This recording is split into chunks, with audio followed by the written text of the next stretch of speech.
1000 ஆண்டுகளுக்கு முன்னர் நாட்டுக்கோட்டை நகரத்தார் திருவண்ணாமலையில் குடியேறினர். மன்னராட்சி முடிவுக்கு வந்த பிறகு திருவண்ணாமலை ஆலயத்திற்கு நகரத்தார் செய்த திருப்பணிகள் மகத்தானது.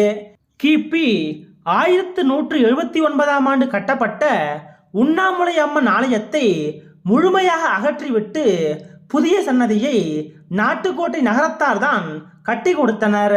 அது மட்டுமன்றி இத்திருக்கோவிலை முழுமையாக திருப்பணி செய்து 1903, 1944, 1976 ஆகிய ஆண்டுகளில் கும்பாபிஷேகம் நடத்தி வைத்த புண்ணியமும் நாட்டுக்கோட்டை நகரத்தாரையே சாரும்.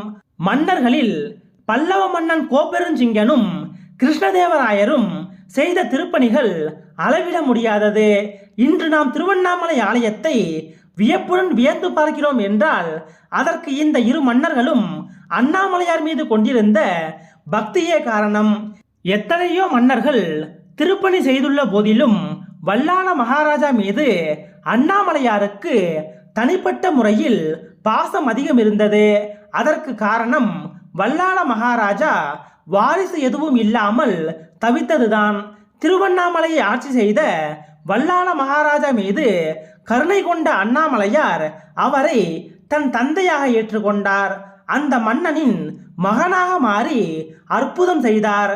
வல்லாள மகாராஜா மரணமடைந்த பொழுது அவரது மகனாக இருந்து இறுதி சடங்குகளை செய்தார்.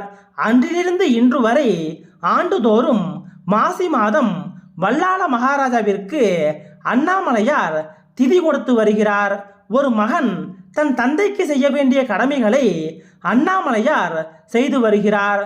இத்திருத்தலத்தில் தினசரி 6 கால பூஜைகள் சிறப்புற நடைபெறுகிறது. இங்கு ஆண்டு முழுவதும் திருவிழாக்கள், வழிபாடுகள் மிக சிறப்பாக நடத்தப்பட்டு வருகிறது. மாதா மாதம் இத்தலத்தில் பிரம்மோற்சவம் நடைபெறும்.